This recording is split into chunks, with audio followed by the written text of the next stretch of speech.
बहुत समय पहले घने जंगलों के पास एक पहाड़ी गांव था, रतनगढ़। उस गांव में रहता था एक गरीब लेकिन निडर लोहार जिसका नाम था वीरू। वीरू का शरीर मजबूत, दिल साफ और आत्मा सच्ची थी। वह पुरानी तलवारें, हल और कुल्हाड़ियां बनाकर दिन रात मेहनत करता, लेकिन कमाई बस पेट भरने जितनी ही होती। वीरू का सपना था कि वो एक किस्मत बदलने वाला औजार बनाए। वीरू बोला, एक दिन मैं ऐसा औजार बनाऊंगा जो लोगों की किस्मत बदल देगा। एक दिन वीरू लकड़ियां काटने के लिए गहरे जंगल में गया। सूरज ढल रहा था, पक्षियों की आवाजें मंद हो रही थीं।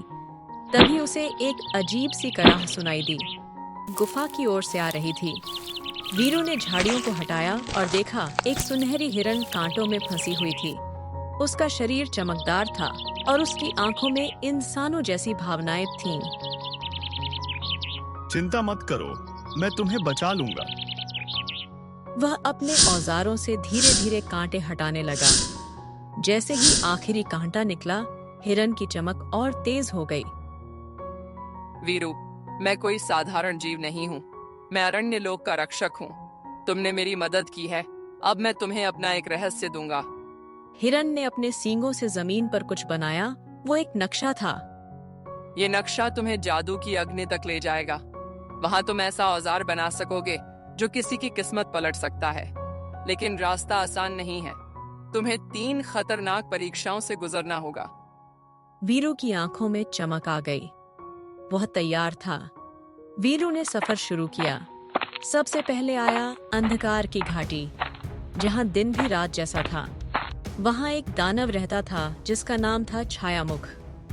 अगर तुम आगे जाना चाहते हो तो मुझे अपनी सबसे कीमती चीज देनी होगी।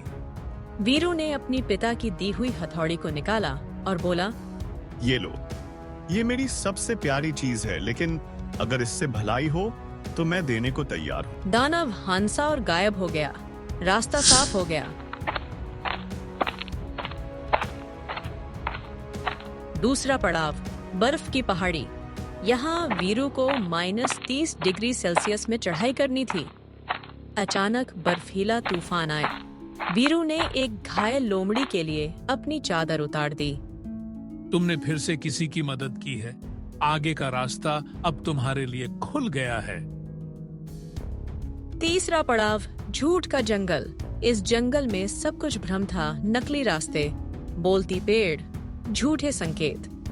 लेकिन वीरू ने सच्चे दिल और सीधी सोच से जंगल पार कर लिया।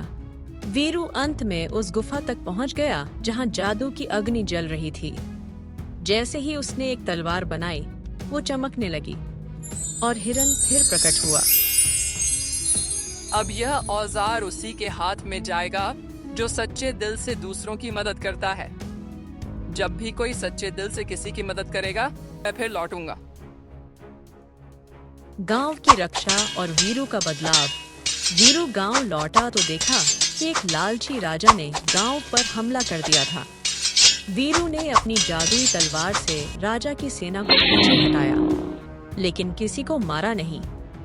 तुम्हारे जैसे योद्धा की जरूरत है हमें। क्या तुम हमारे दरबार में आओगे? मैं किसी दरबार का गुलाम नहीं, मैं जनता का साथी हूँ। हर साल पूर्णिमा की रात हिरन जंगल में वीरू से मिलने आता है और कहता है, जब भी कोई सच्चे दिल से किसी की मदद करेगा, मैं फिर लौटूंगा। सीख, सच्ची मेहनत, सच्चा दिल और दूसरों की मदद करने की नीयत ही असली जादू है। वीडियो देखने के लिए धन्यवाद। अगर आपको यह वीडियो पसंद आया हो तो कृपया लाइक करें, कमेंट करें, शेयर करें और सब्सक्राइब करना न भूलें ताकि हम ऐसे और वीडियो बना सकें।